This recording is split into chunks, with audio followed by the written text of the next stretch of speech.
El siguiente segmento tiene contenido o opinión.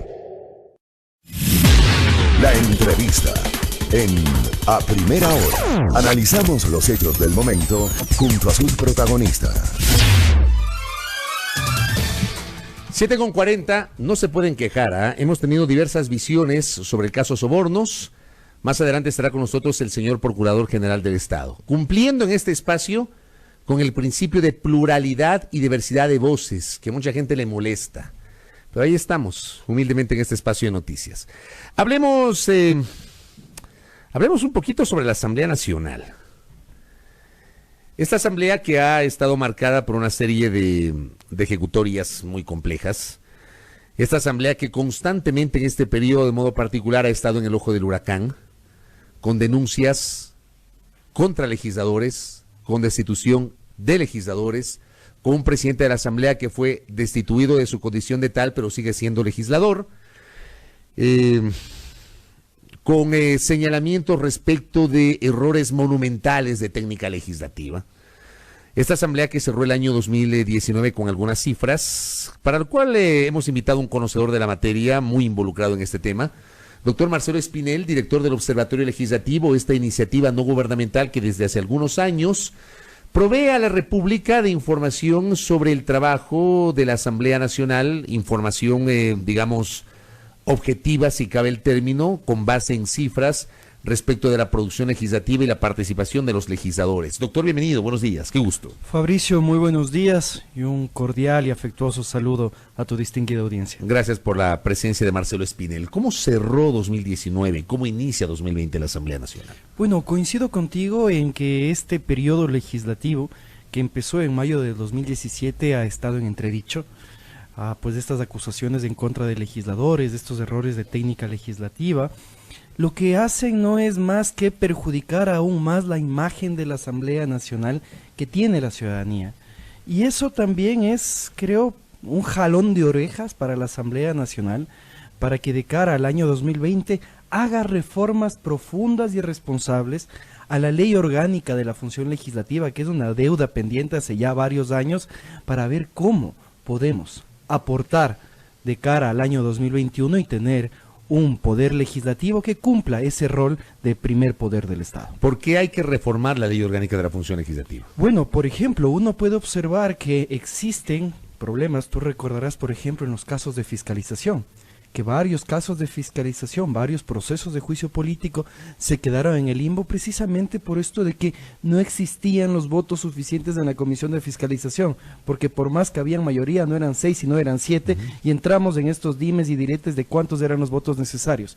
Vemos que procesos de fiscalización son tratados con distinto rasero, que procesos como los que se siguieron en contra de Carlos Ochoa, Carlos Poli y del cura Tuárez tardaban un mes en tratarse desde que se presentaba el juicio político hasta que era resuelto por el Pleno, u otros procesos de fiscalización como el seguido en contra del ex procurador o la ex canciller tardaban más de 1 año y medio, o procesos que siguen más de 2 años. Entonces, el objetivo no es que un juicio político se convierta en un show político, sino que un juicio político sea tratado con la celeridad del caso para precisamente evitar ese show político, pero garantizando un debido proceso.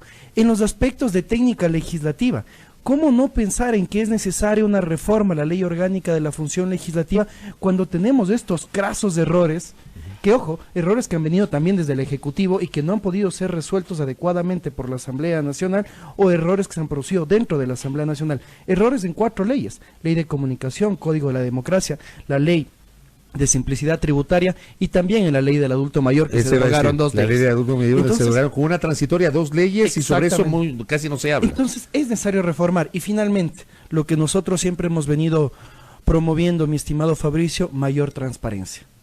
Si es que nosotros queremos una mejor asamblea en el año 2021, necesitamos promover el voto informado, pero este voto informado va de la mano de que los ciudadanos sepamos qué están haciendo nuestros legisladores, que los ciudadanos nos podamos involucrar en los procesos de creación legislativa y que de esta manera podamos acercar a la ciudadanía a la Asamblea Nacional. ¿Cuál es la parte medular central del informe que ustedes presentaron sobre el trabajo de la función legislativa en el curso del 2019? Creo yo que la parte medular, empezando por legislación, es el cumplimiento de la agenda legislativa. Encontramos cifras muy interesantes. Por ejemplo, a pesar de estos movimientos en la presidencia de la Asamblea Nacional, que en 3 años hemos tenido 3 presidentes, quien más ha promovido la aprobación de leyes de manera comparada entre José Serrano, Elizabeth Cabezas y César Litardo, es precisamente César Litardo. En el tiempo que él va al frente de la Asamblea Nacional, logró la aprobación de 11 leyes, frente a un tiempo, por ejemplo, mayor en el que estuvo Elizabeth Cabezas, que logró la aprobación de 22 leyes, y José Serrano 9 leyes. Si nosotros analizamos comparativamente el tiempo que está en la presidencia, claro, César Litardo ha promovido una mayor cantidad de leyes. Sin embargo, en el cumplimiento de la agenda legislativa, César Litardo tiene una cifra totalmente distinta. José Serrano había promovido un 45% de aprobación de la agenda legislativa que promovió, que él propuso, mientras que César Litardo logró apenas un 15%. 3 de las 20 leyes propuestas por César Litardo fueron aprobadas. Y esto lo que hace que nos llame la atención es que no es una Asamblea Nacional de consenso. Es una Asamblea Nacional que está actuando frente a las coyunturas que se han presentado. Estamos frente a crisis económica, aprobemos una ley. El Ejecutivo mandó una ley anticorrupción o vetó una ley anticorrupción. ¿Cómo podemos solucionar esto? Y esto, a la larga, no nos permite tener lógicas de institucionalización, de fortalecimiento de la Asamblea Nacional que persiga precisamente esta búsqueda de consensos. Correcto. Ahí tenemos el tema de la aprobación de leyes. El comportamiento de los legisladores. Bueno, al respecto del comportamiento de legisladores realmente no ha habido una variante, y la variante que se ha mantenido, llamémoslo así, es precisamente al respecto de la asistencia o inasistencia de los legisladores. Ese es el dato que nosotros siempre sacamos. Algo que tal vez debemos felicitar es la constancia del asambleísta Mae Montaño, que desde el periodo legislativo anterior se mantiene como una de las legisladoras que no falta a las votaciones dentro de la Asamblea Nacional. Aquí, para puntualizar, mi querido Fabricio, el otro día hablábamos con el asambleísta Patricio Donoso, vicepresidente de la Asamblea, y él nos decía: yo nunca he faltado a la Asamblea Nacional, yo estoy en todas las sesiones, sin embargo ustedes no me han sacado en su reporte. Le decíamos: es cierto, porque la Asamblea Nacional no transparenta el quórum de las sesiones. La constatación de quórum no puede ser conocida por los ciudadanos. Lo único que podemos conocer los ciudadanos es si el asambleísta participó o no en la votación. Entonces, claro, de eso sí hay un registro que se puede conseguir en la página web de la Asamblea. Pero en la página web no se incluye cuáles son los legisladores presentes al momento de la constatación del quórum. En ese sentido, existen muchos legisladores que al momento en el que se constate el quórum, están ahí, pero al momento de votar simplemente se retiran. Y a la larga, la representación del ciudadano en el Parlamento no se da en la constatación de quórum, se da al momento de votar. Pero entonces, ¿cómo podemos establecer cuáles son los verdaderamente faltones? Digo, puede haber gente que esté en la constatación del quórum, que participe en el debate, pero que resulta que no participó de la votación y se fue. Y resulta que aparece como que no hubiese estado en la sesión. Exactamente, y puede ser también que existen asambleístas que, por razones totalmente justificadas, salieron a resolver alguna urgencia en sus hogares, tuvieron que retirarse al baño y en ese momento se tomó la votación. Yo no entendería que, por ejemplo, como es el caso del asambleísta Carlos Cambala, Mae Montaño, César Carrión, han faltado de un total de 691 votaciones, han faltado a 50. Y uno dice, bueno, es un número, no es pequeño, pero tampoco es tan alto como asambleístas que de 691 votaciones han faltado a más de 300 votaciones, que se han ausentado a más del 40% de las votaciones dentro de la Asamblea Nacional. Asambleístas que encabezan la lista y que se han mantenido desde el periodo legislativo, desde el inicio del periodo legislativo, como Wendy Vera, que ha participado en 247 de 691 votaciones, o Fabricio Villamar, que ha participado únicamente en 238 de 691 votaciones. Y ahí es cuando los ciudadanos tenemos que ejercer nuestro derecho del control social y decir, señores legisladores, ustedes tienen la obligación de representarme en todas las votaciones. Tienen que votar. Por supuesto. Porque, a ver, a mí me consta como periodista que probablemente Villamar es uno de los asambleístas que casi siempre está presente en las sesiones del Pleno. ¿Pero por qué no está votando? Ese es el tema. Y la respuesta de Fabricio Villamar en un medio de comunicación, en algún momento, en semanas pasadas, era: yo considero que existen votaciones en las cuales no es importante votar. Yo también quisiera decir en mi trabajo que hay días en los cuales yo considero que no es importante ir. Entonces, si es que se están dando votaciones que tal vez no son importantes para uno o varios legisladores dentro de la Asamblea Nacional, hay que recordar que es un cuerpo colegiado. Ellos son los que están decidiendo qué es lo que tienen que votar. Pero también tienen derecho de no votar o no. Está la abstención, ¿no? Votas sí, sea, votas no, te abstienes. Pero que expresen su Pero por postura, supuesto, que no porque se salgan de la sesión. Cuando escoge un representante, lo que espera es que su voluntad sea representada en el Parlamento. Y yo no creo que ningún ciudadano quiere que su representante se salga. Entonces, creo yo que sí es necesario pensar dentro de estas reformas a la Ley Orgánica de la Función Legislativa cómo aseguramos que los legisladores estén representando la voluntad del ciudadano en el Parlamento. En el caso chileno o en el caso colombiano, el sueldo de los legisladores no es en base a la constatación de quórum, es en base a la participación en votaciones, tanto en el Pleno como en las comisiones. Si un legislador participa en el 80% de las votaciones, tiene el 80% de su sueldo. Si participa en el 100%, tendrá el 100%. ¿Cómo es posible que con la legislación actual, legisladores que se han ausentado al 40% de las votaciones apenas tengan una reducción en su salario que no supere el 4%? Claro, porque entiendo yo que no se les paga cuando faltan. Exactamente. O cuando la ausencia no es justificada. Ahí no se les paga.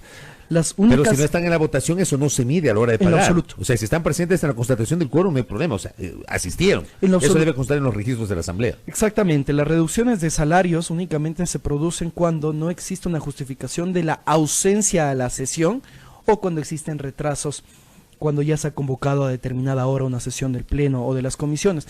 Por eso, algo que nosotros mencionamos siempre, Fabricio, es que el cambio en la Asamblea Nacional requiere reformas profundas y responsables. No es únicamente una cuestión de discutir si necesitamos un parlamento unicameral o un parlamento bicameral, si colocamos requisitos o no para los candidatos, sino también cómo garantizamos que el trabajo sea mucho más eficiente y que existan, sin duda, métodos de control disciplinario y de fortalecimiento de la carrera legislativa. ¿Podemos determinar la calidad del trabajo de un legislador con base en la cantidad? No hablo de la calidad, hablo de la cantidad de proyectos de ley, de proyectos de reforma o de observaciones que pueda presentar. Yo creo que no, Fabricio. Realmente el tema, y es algo que también hemos mencionado del observatorio, nosotros lo que procuramos es otorgar a la ciudadanía números, para que la ciudadanía en base a estos números tenga un elemento para ejercer su legítimo derecho al control social y que le diga a su representante: hey, tú presentaste 45 proyectos de ley, pero ¿a qué se refieren esos proyectos de ley? ¿Qué es lo que buscaban esos proyectos de ley? ¿Se aprobaron o no se aprobaron? Por ejemplo, un dato que es interesantísimo y que lo trabajábamos con el equipo, es que esta Asamblea Nacional, este periodo legislativo, hasta el momento, en estos casi 3 años y medio, ha presentado 754 proyectos de ley. En los últimos 4 años, en esta asamblea en la que existiría una mayoría del correísmo, en total, en los 4 años, se presentaron 350 proyectos de ley. Es decir, que hemos duplicado la presentación de proyectos de ley. Pero si vamos un poquito hacia los números, el 70% de los proyectos de ley, es decir, 529 proyectos de ley, son proyectos que no superan los 10 artículos. Y de este mismo 70%, son proyectos de ley reformatorios a leyes actualmente vigentes, algo que es totalmente válido, pero debemos preguntarnos si estos proyectos de ley tienen el sustento técnico necesario o simplemente fueron presentados porque dijeron, como lo aprobó el gobierno anterior, hay que reformarlo. Entonces, ¿cómo estamos legislando responsablemente? ¿Cómo no vamos a observar que el Consejo de Administración Legislativa tiene una gran cantidad de informes estableciendo que se procede o no se procede con un proyecto de ley, si tiene 754 cuerpos normativos que han sido propuestos en 3 años? Entonces, tenemos que buscar mecanismos para promover mayor calidad legislativa, creo yo, no mayor cantidad legislativa. En algún momento, cuando la asambleísta Marcela Guiñaga presidía la Comisión de Justicia y Estructura del Estado, en los 2 primeros años del actual periodo legislativo, aquí en una entrevista que tuvo con nosotros, había señalado que existían un montón, no recuerdo el número, de proyectos de reforma al Código Orgánico Integral Penal.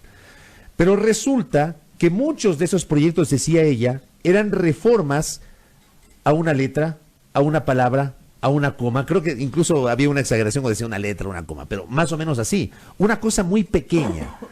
que no se justificaba para ser tramitado como un proyecto de forma individual. Y sin embargo había sido calificado por el CAL. Digo yo, por eso me refería yo de la parte de cantidad y no necesariamente eso es proporcionalmente directo a la calidad de los proyectos de ley. Coincido contigo y te voy a dar el símil. Comentabas tú el caso de Fabricio Villamar, que es un asambleísta que, como tú comentas, está siempre en el pleno. Sí, es uno de los que más Y es uno de los que más fiscaliza y que más aparece en medios de comunicación. No tenemos ningún ciudadano la menor duda de eso. Pero hay algo que se está repitiendo, Fabricio, que llama mucho la atención. ¿Recuerdas tú tal vez cuál fue el asambleísta o uno de los asambleístas más faltones del periodo legislativo pasado? De los más faltones. Andrés Páez. Y también en ese mismo momento y en periodos anteriores estaba Cintia Viteri y Cristina Kronfle. Entonces, los asambleístas más visibles generalmente son los que más faltan a las votaciones dentro del pleno. Pero en relación a lo que tú comentabas, el asambleísta que más proyectos de ley había presentado en el periodo legislativo pasado era Andrés Páez. Pero las reformas que él presentaba al Código Orgánico Integral Penal era una coma, un artículo, un punto, una palabra. Entonces sí es real eso. Entonces, ¿por qué no buscamos una legislación responsable en la que, si es que en la planificación de mi despacho yo pienso presentar varias reformas al Código Orgánico Integral Penal, presento una reforma integral? No solo por decir a la ciudadanía, presenté 40 proyectos de ley, mando una coma, una coma, una coma. Porque eso es de entorpecer la actividad administrativa de la Asamblea Lo que pasa Nacional. es que a mí me da la impresión que hay legisladores que buscan obviamente presentarse como los que mayor cantidad de proyectos de ley han presentado a consideración del Pleno de la Asamblea, y decir, yo soy el que más trabaja, yo soy el que más presenta. Exactamente. Pero eso no es proporcionalmente directo a la calidad de esos A proyectos la calidad de esos proyectos de ley, y después de eso termina traduciéndose, como te digo, en ineficiencia administrativa y también en proyectos de ley que no tienen el debido sustento técnico para poder ser tratados adecuadamente dentro de la Asamblea Nacional. Algo que venimos promoviendo desde el Observatorio Legislativo es la evaluación ex ante y ex post de las leyes. Un proyecto de ley, al momento de ser presentado, debería contar, si es un proyecto de ley reformatorio, por supuesto, con mayor razón, debería contar con una evaluación de qué pasó con esa ley, por qué realmente se quiere reformar. Porque si no, convertimos al proceso legislativo nuevamente en un show político o en un show mediático. En contrapartida, hay legisladores que seguramente no habrán presentado nunca ni siquiera una observación. Pero seguramente han fiscalizado. O hay muchos legisladores que están realizando un gran trabajo dentro de las comisiones de la Asamblea Nacional. Pero, y los asambleístas nos han comentado a nosotros, me dicen, Marcelo, yo he presentado 20, 30, 40, 50 observaciones a proyectos de ley. Y le digo, chuta, me parece fantástico que estés presentando una gran cantidad de observaciones, pero si uno accede a la página web de la Asamblea Nacional, esa información no existe. Uno no puede conocer como ciudadano en su totalidad cuál es el trabajo que están realizando los legisladores. Algo que nosotros siempre hemos mencionado, las solicitudes de información y las respuestas a dichas solicitudes de información. Si uno quiere conocer las respuestas a las solicitudes de información que han presentado los legisladores, pues tendrá que quedarse sentado esperando, porque es información que no es pública para la ciudadanía. Entonces, si queremos avanzar hacia una Asamblea Nacional que tenga una mayor aceptación por la ciudadanía, tenemos que pensar en transparencia, tenemos que pensar en cómo le damos elementos al ciudadano para que diga, mira, mi representante en campaña me ofreció X y está cumpliendo aquello que me ofreció. Uno de los principales cuestionamientos que ha recibido esta asamblea es la gran cantidad de proyectos de resolución que han sido puestos a consideración de los legisladores. Algunos proyectos como el del Día del Mazapán, el Santo Domingo Día de la Carne, no sé qué, digamos, proyectos que además las resoluciones, y eso se conoce en la técnica legislativa, son resoluciones que no tienen fuerza legal de aplicación, no es obligatoria su aplicación, pero terminan restando mucho del tiempo de las sesiones del Pleno y del debate legislativo en resoluciones que no tienen razón de ser. Por supuesto que sí, yo también creo que eso evidencia la falta de capacidad de los asambleístas para generar consensos. Porque mientras se toman este tipo de resoluciones, que como tú bien comentas, no tienen esta fuerza coercitiva para su cumplimiento, se posterga la votación del Código Orgánico de la Salud. porque claramente no existen los votos. Entonces, ¿qué está siendo más importante para los Pendiente legisladores? desde agosto, ¿ah? Por supuesto, Porque se y cerró el pendientes segundo del debate. periodo legislativo anterior. Claro, pero digo, el segundo debate se cerró en agosto y está pendiente de la votación en diciembre. Supuestamente se iba a activar la votación y finalmente no hubo acuerdo para eso, no se lo hizo. Y esta es nuevamente una constante, porque no sé si tú recuerdas, mi querido Fabricio, que cubres muy responsablemente Asamblea Nacional. En el periodo legislativo pasado se declaró patrimonio, me parece que lo llamaron, no inmaterial, pero se declaró patrimonio del país al tamarindo. ¿Cómo no? Entonces, este tipo de resoluciones lo que hacen es nuevamente afectar la imagen de el que debería ser el primer poder del Estado. Por eso hablaba del mazapán, que en cambio fue en este periodo, ¿no? Exacto. Entonces, son cosas que se siguen manteniendo dentro de la práctica legislativa. Y hay cosas que también nos preocupan de sobremanera, mi estimado Fabricio. Durante este periodo legislativo se presentaron 17 proyectos de ley de lucha contra la corrupción. Uno fue aprobado. Entonces, ¿cómo podemos los ciudadanos no sentirnos molestos cuando vemos que todos los políticos, nuestros representantes dicen vamos a luchar de manera frontal contra la corrupción, y cuando se presentan proyectos de ley de este tipo en la Asamblea Nacional no se aprueba? Existen más de 27 proyectos de reforma a la Ley Orgánica de la Función Legislativa y existen más de 18 que fueron, en este caso, fusionados para que sean ya informes para segundo debate en la Comisión de Justicia, y hasta el momento eso no pasa al Pleno de la Asamblea Nacional. Entonces existen temas trascendentales que tienen que ser asumidos con responsabilidad por parte de la Asamblea Nacional y no quedarnos en estas resoluciones o en este tipo de ataques entre unos y otros. Veamos qué pasa este año 2020, que la Asamblea también deberá tener un papel protagónico, pero claro, es un año preelectoral y habrá legisladores que buscarán la reelección, que es un tema no menor, del cual ya hablaremos en su momento. Doctor, gracias por el tiempo. Muy Gracias amable. a ti, Fabricio. Marcelo Espinel, director del Observatorio Legislativo, haciendo una evaluación, un balance con base en cifras respecto del trabajo de la Asamblea Nacional en 2019. Pausa y al volver el doctor Íñigo Salvador Crespo, Procurador General del Estado.